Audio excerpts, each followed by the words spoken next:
Première épître de Jean, chapitre 3.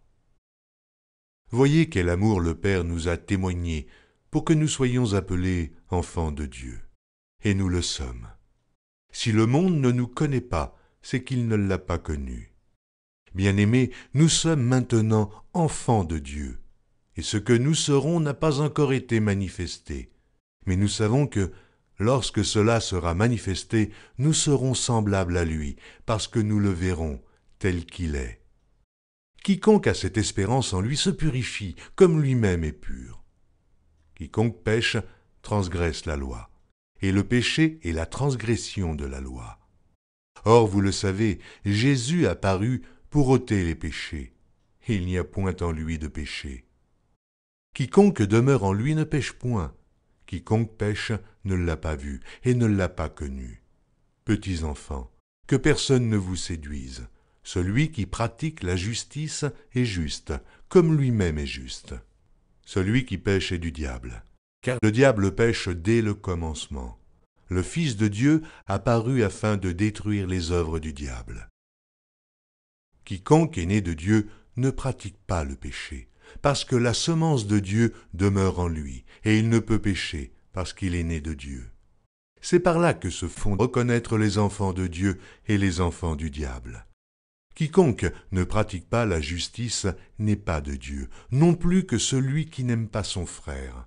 Car ce qui vous a été annoncé et ce que vous avez entendu dès le commencement, c'est que nous devons nous aimer les uns les autres et ne pas ressembler à Caïn, qui était du malin et qui tua son frère. Et pourquoi le tua-t-il ? Parce que ses œuvres étaient mauvaises et que celles de son frère étaient justes. Ne vous étonnez pas, frères, si le monde vous hait. Nous savons que nous sommes passés de la mort à la vie, parce que nous aimons les frères. Celui qui n'aime pas demeure dans la mort. Quiconque hait son frère est un meurtrier. Et vous savez qu'aucun meurtrier n'a la vie éternelle demeurant en lui. Nous avons connu l'amour en ce qu'il a donné sa vie pour nous. Nous aussi, nous devons donner notre vie pour les frères. Si quelqu'un possède les biens du monde et que, voyant son frère dans le besoin, il lui ferme ses entrailles, comment l'amour de Dieu demeure-t-il en lui ?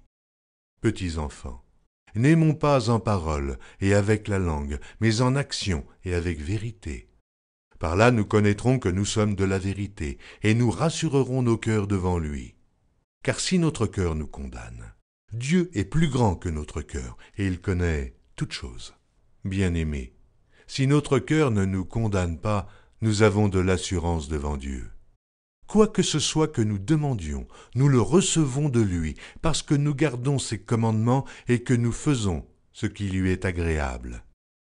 Et c'est ici son commandement, que nous croyions au nom de son Fils Jésus-Christ, et que nous nous aimions les uns les autres selon le commandement qu'il nous a donné.